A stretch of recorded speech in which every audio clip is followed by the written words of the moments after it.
One. Okay, so why don't I just stop sharing my screen real quick? Sorry. Um, all right. Wait, okay. That's what this Okay. is Good all about. morning. Moving your I know.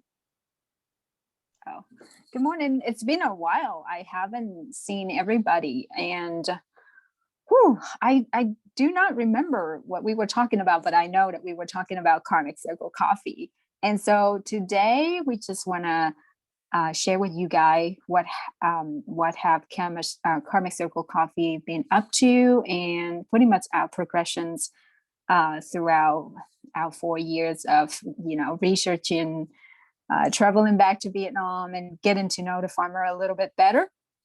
And so my name is Ray Tran, as some of you already knew. I am co-founder of Karmic Circle Coffee, and today Daniel can't join us because he just had some personal issues.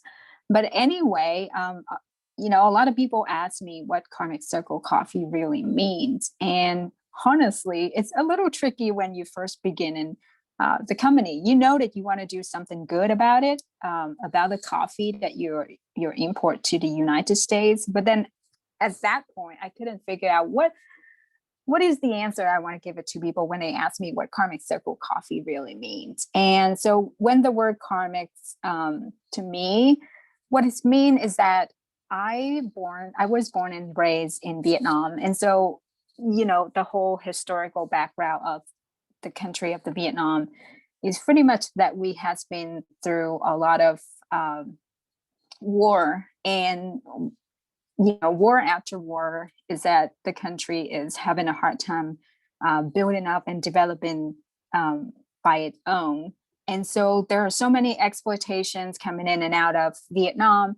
And so I was just thinking, like, hey, if I'm in the United States, I learned what the United States standards in terms of, human rights, how we treat fairly everybody across the globe.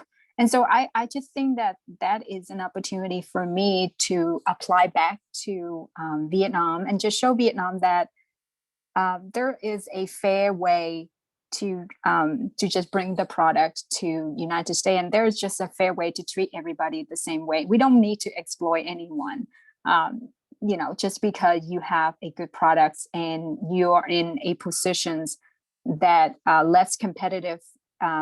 You're in the position that less disadvantage than me. That's make me, that's make them vulnerable for that exploitation. And so I just want to come back to Vietnam and do something that not exploitation. It's just because Vietnam is my country, and so I just want to bring all the nice things that the U.S. have taught us, how to treat farmer nicely, and bringing the product to the United States in the most fairest way possible. So that's also leading us to talk about what Karmic Circle Coffee is about. And we are an importer of Vietnamese specialty green coffee that committed to improving lives of all people that are involved in the Vietnamese specialty coffee industry by bringing their high quality products and purpose driven to the US market. And the reason why I say purpose driven is that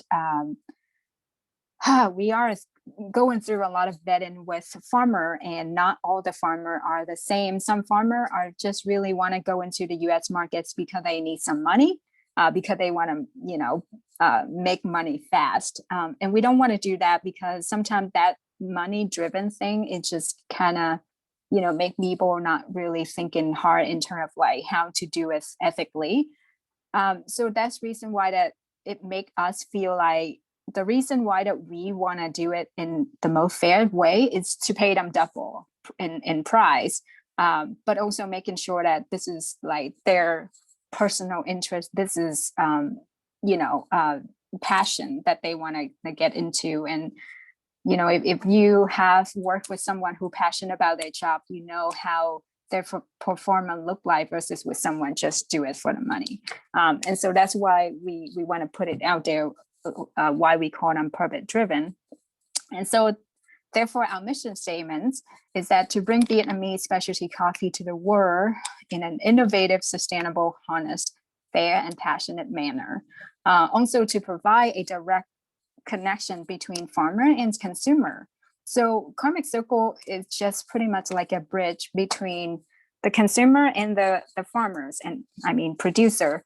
And so that in a way that, you know, when we enter the coffee industry, we see there is a huge gap of what the consumer really know about the product that they picking up at the store versus what the producer is really producing, and how they get paid and all that stuff. So we just want to, you know, provide a direct connection between farmer and the consumers. And then we also pay farmer far higher price than the fair trade. And the fair trade currently is $1.40 a pound. And so if you get into like a certification or some like premium with your coffee, then it's going to be another extra 30 cents, which is coming out like $1.70. And we pay around I think we pay $2.65 and sometimes $3, up to $6 a pound for the coffee. I think it's just because, first of all, the price have many aspect factor that influence the price. That the variety, how they process the coffee. I will get into that later. but then the next one is that to pay the farmer far higher price than fair trade minimums in order to improve the lives and farming practices of hardworking farmer and ensure that we have continued access to the highest quality coffee. So in order to promise the farmer that, okay, this is what we're looking for to bring to the US market, is that your coffee have to pick ripe cherry only. Because if you pick unripe and ripe cherry at the same time and then you process them, it tastes so much different. It tastes really strange. It tastes in a way that if you ever taste a coffee, that it tastes almost like a peanut shells in your coffee. That's when the bright and unripe mix together. And so we just want to harvest all the bright cherry and the green. So that require a lot of coming back to the farm. So, you know, when it's time to harvest, people will have to come maybe 3 or 4 times to the farm, because one tree can be bloom and have green and ripe cherry growing in a different time. So like the ripe cherry in this tree can be maybe like 80% of it. And then so you harvest 80% of ripe cherry, and then you come back maybe in 2 weeks, and then the 20% finish ripen. So that's how we asking the farmers to do, is like coming back a few times, making sure that they only pick the right one, not just pick ripe and unripe together. And then the next one for the mission statement is to exceed customer expectation, providing perfect, delicious coffee product and excellent, reliable services to our consumer. And then the next one is to set and maintain the highest standard of quality and ethics in every product we make and everything we do. Our coffee beans has been independently tested by the Coffee Quality Institute as specialty grade and the highest grade of the coffee in the world. So if you drink wine, you probably know there are also specialty wine. And there are 2 areas in the coffee industry. There is the commercial grade and there is a specialty grade. And there are 2 organizations. One is called National Coffee Associations, I believe, and there is another one called Specialty Coffee Associations. And the coffee that we are imported into the United States is toward the niche market of specialty coffee. That's actually have the consumer is a little more conscious in terms of what their flavor tastes like. So I usually offer people to do like a blind tasting, just, you know, giving you like 3 package of coffee without giving you any name, any process, any growing regions. And so you taste them side by side, 3 of them together, and then you can tell like, okay, this one tastes a little different compared to this one. And so that's the reason why that we want to test our coffee professionally at the Independence testing facility, because we don't want to be biased about it. So first of all, I don't want to taste my coffee and say this coffee tastes really good. but then I am the one who sold that coffee, right? So that's why we actually send the sample of green coffee every year to the Coffee Quality Institute to just test them. And then what the Coffee Quality Institute does when they receive a sample is that they're gonna roast themselves. So we send the green sample, we roast them, they roast themselves and they taste it, and then they're gonna score them based upon some components that in the cup of coffee that they're looking for, like fragrance, aroma, flavor, salt, acid. It depends on what kind of species are they looking for, or are we offering them. And so that is one of the reasons why that we want to say that we are carry specialty coffee, but we also want to prove to people that it is tested as at a legitimate facility as well. So we don't want to just say, oh, we sell specialty coffee, but we don't have anything to prove you it's specialty. And then the next one is that next, but also the last one is to earn the loyalty and trust of our customers by continually meeting and surpassing their interest and needs through quality products. And so I'm really pleased that the way the Vietnamese coffee industry has been emerging. I know that other regions such as South America, Central America, Ethiopia has been way ahead of us in terms of processing the coffee and processing in a high quality way. That's why you guys drink coffee, and it's so hard for us to know, like, okay, this coffee tastes horrible. We can't tell that because everybody in Central America, South America got their duck in a row. And so Vietnamese coffee has been there for a long time, but it's just because the country had to deal with a war, the Vietnam War. And so it's taken them a longer time to just kind of like get their feet into the game of growing the coffee and kind of like catching up with the international global world market. And so now Vietnam think that they're ready for the world testing their products. And so that's the reason why what you see us doing now, it's just beginning of that movement. You're gonna see Vietnamese coffee come into the market. And probably right now what you can taste is between 84 score is where Vietnamese coffee can be confidently say that this is the quality that we can produce. So let's just say the specialty coffee is scoring between 80 to 100, but I never seen anybody score 100. That would be impossible. Usually it would be 90, 92. And if you guys ever heard of something like Geisha, that specific coffee, it tend to get like 92, 96. And, you know, like we were talking to some expert about coffee, is that when exactly the quality really jump from 80 to 84. So when you go from 80 to 84, it will just be like the same. But when you jump to 84, you can start to taste the differences in the quality of the cup. And then when you get to 90, it's more like subjectively depend upon the cupper who tastes that coffee. So that's the reason why that we decided to bring the high quality products of Vietnamese to the US market.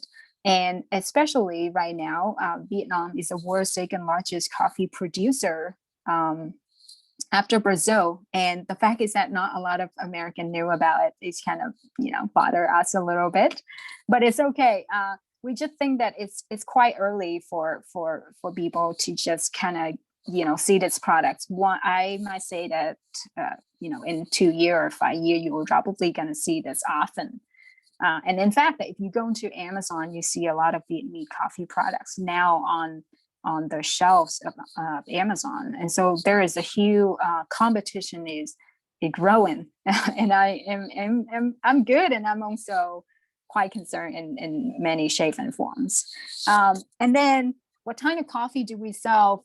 Right now, we sell 3 kinds of coffee, and most of our coffee is just medium to medium dark roast level, because we think that particular roast will harness the flavor of that particular coffee. So we don't roast it too dark or too light. We between medium and medium dark. And then there's two kind of coffee species, which is Arabica and Robusta. And in fact, that Arabica is very, very hard to grow in terms of climate change now. And it's actually shrinking in terms of, keeping up with the climate changing constantly. Robusta might be the person to go in terms of sustainably suitable for the climate change, because Robusta is a top species that Vietnam grow a lot. So Robusta in Vietnam actually grow, I might say, like almost 95% of the total production. And so what you're going to see is you're probably going to see a lot of like 5 Robusta that come from Vietnam. And the reason why we call them 5 is that those Robusta is really been processed in a way that's super meticulous by the farmer. So I can just share with you real quick about the screen that we are doing with our current farmer is that the way that we process the coffee. And just one second, I can get you. So have you guys seen this screen yet? You seen the screen, right? Yeah, we could see the screen. Okay, awesome. So if you look on the left side, it's a improper cultivation technique. So that's what it's mean when they say commercial grade versus with specialty grade. So specialty grade, they making sure that everything is healthy. They put more care into the plants rather than just leave it be. And then the next one is also using pesticides versus with natural ecosystem improvement. So talking about shade grown. So, the way that we process the coffee is most, on the right-hand side, is that we make sure that shade grown coffee is actually better for the coffee, healthy growing environment. Because thinking of like, you have a pig and you want to sell them for money, right? So there is 5 months that the farmers say, okay, I need money right now. I need to sell the pigs, and the pigs is only 5 months, but in fact, the optimal growth of that pig is 7 months. So a little longer, it take a little longer for growing the coffee, but you get an optimal result of that rather than just making things go faster.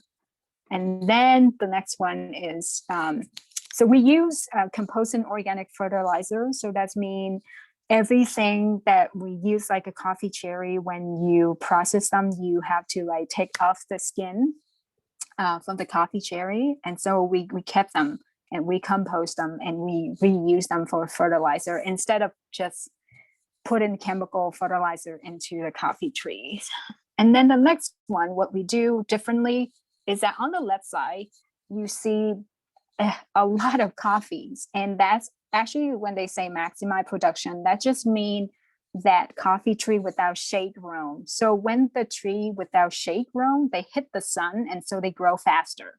Versus when if you have shade grown, there are other tree that they cover the coffee trees. So they kind of being almost like you get umbrella cover you under the sun. So you take your time and you grow them properly rather than just get burned by the sun quickly, right?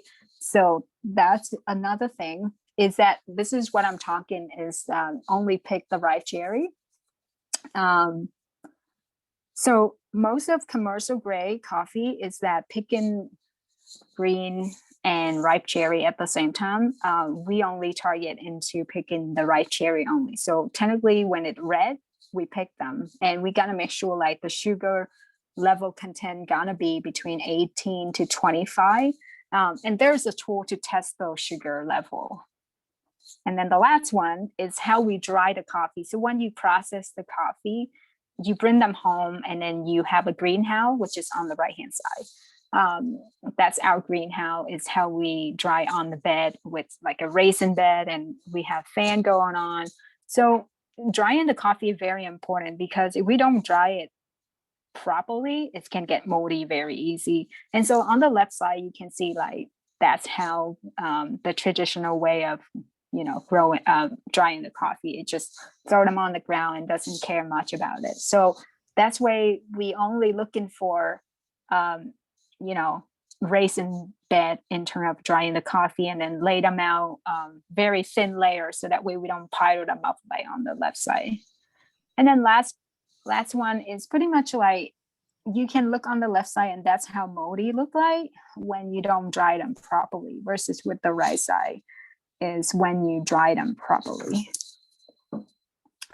And the last Ray, one. it looks like we have a question. Tara has her hand up. Oh, yes. Okay, let me stop my screen real quick.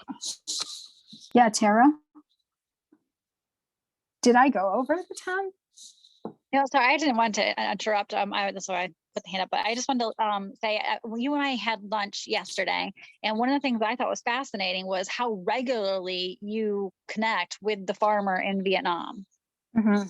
Yeah, we literally talk every day about like what's going on in Vietnam because with the current pandemic and we couldn't go back to Vietnam. We actually, my family is actually in Vietnam, so I actually asked my brother to just like travel there and meet with the farmer, and we actually have to like support him in terms of like going there and meet with the farmer, making sure that this year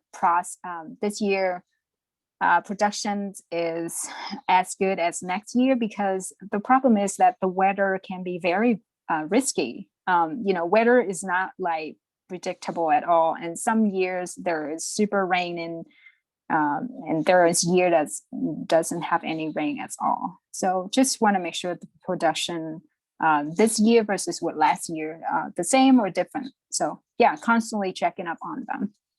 Where can we buy your coffee? Is it directly through you guys right now, or are you in the market as well?